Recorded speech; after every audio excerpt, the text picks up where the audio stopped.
So we're live, but it's still setting it up. Okay.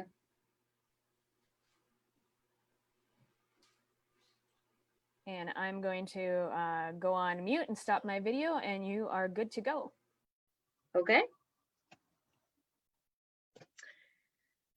Hello, everybody, and welcome to So You Want to Be a Coach.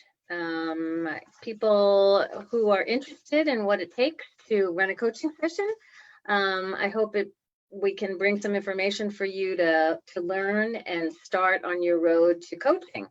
I'm Sandi Cahill. I'm Master Director 600 for Cascade Harmony Chorus, and I'm the Assistant Director for Pride of Portland Chorus.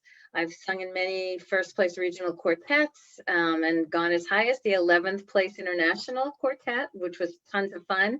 I have 32 years as a Sweet Adeline, and it's been a wonderful life experience making friends and as I said, experiences that you would never have anywhere else. So today we're going to talk about what it takes to coach, what knowledge, you have the knowledge and the teaching skills. Those are the two things. Most of us have the knowledge. I know I myself have the subject matter, which is musical knowledge, but the teaching skills are where we really need to put our brains to work. So we're going to cover how to coach, how to structure a coaching session, what areas you want to cover, and then always threaded throughout this presentation, which is going to go by pretty quickly, positivity, kindness, and encouragement are key to any great coaching session. So the first thing you want to do is set the foundation for your session. What are your own skill sets? You need to evaluate them before you even step into a coaching session. Is it one of the judging categories that you excel at? Is it a combination of showmanship and expression, perhaps? Or is it something in between? Are you really great at vocal production, which covers a lot of different categories? Be clear about what your strengths are so you can share the knowledge. Be kind, treat people with dignity and respect. Creative people, singers, musicians, which is what we are special people that we need to really treat in a special way to protect that creativity. And coach, lead by example. Do the things for the group that you're coaching that you would want, the way you would want to be treated, and show them what those right ways are. Always establish an agreement with your group. Figure out why you're there between the group and yourself. You're going to want to find out what their goals are and then try to meet their goals.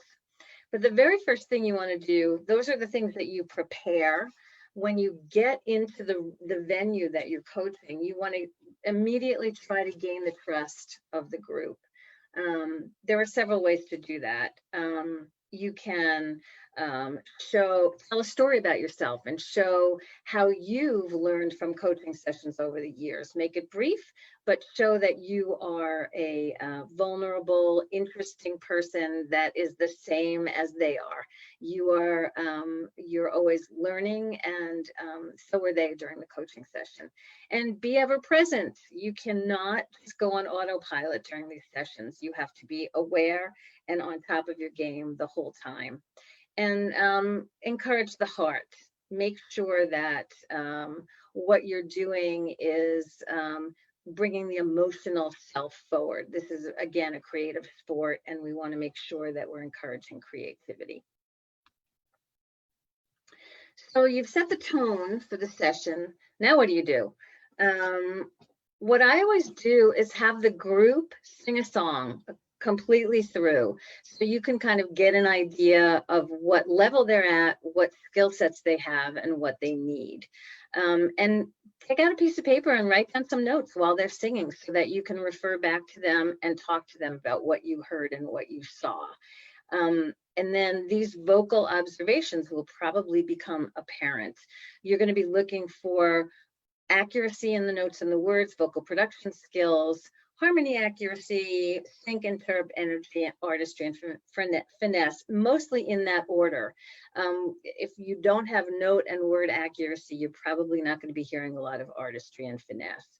So after they sing their song, you're looking for these kinds of observations, making notes, and then you can give a summary back to the group of what you've written down. Have them sing the song again after giving them some positive feedback on what they can improve. So in addition to vocal observations, we want to be aware of visual observations. So while they're singing that song, make sure that you're also aware of how they're standing. Do they have really good body alignment? Are there things that every singer needs to do to make sure their instrument is properly in place for vocal for the best vocal posture they can have. Make sure that there's a visual plan and performance in place. And then physical expression, of course, and energy is the foundation for a great resonant sound. So all of these things are really important, and making them part of your notes when you're hearing them sing the first song is a good thing to do. Now, that's all our subject matter that we've been learning as long as we've been in this organization or any singing organization. The subject matter is music. The thing that a coach really needs to understand is the communication and teaching part. So you've identified the topics that you want to address. Now we have to kick in the teaching skills. You may have heard about or seen an occasional master director or queen of harmony who were great at doing, but not great at coaching. We won't mention any names here. They have the knowledge, but they don't have the teaching skills. So a good coach has both. So make sure that you do a little bit of something to get those teaching skills. Be involved. You can never appear disengaged. So active communication is super important. If you want to make a point, become the Alex Trebek in the room and ask it in the form of a question. What can you do to add buoyancy to the sound? What can you do to become more resonant? Those kinds of questions will get people thinking. Make eye contact and make sure that singers, that way you'll know if singers are getting what you've been trying to teach. And then be very aware of your nonverbal language. I'm one that had to learn that the hard way. I'm really very physically involved in everything, and rolling your eyes is not a good thing. I learned early on. You're there to facilitate learning. So provide opportunities to ask questions, maybe create opportunities for them to discuss among them, break into small groups. Adult learners need to process what they're learning, and sometimes they need to do it out loud. So set up those situations to do that. And then having a shared vision for the group is a wonderful goal to work towards. What do you want to accomplish, which is one of the first things you're going to ask when you coach, now turns into a shared vision for the group. So tips for communication and teaching, we can have a buzz group talk where you make little groups, talk to the people surrounding you and discuss. You have a minute to talk about what you've learned. You can work with different learning styles. I'm a kinesthetic learner, so try to layer visual and oral learning styles into what you're doing.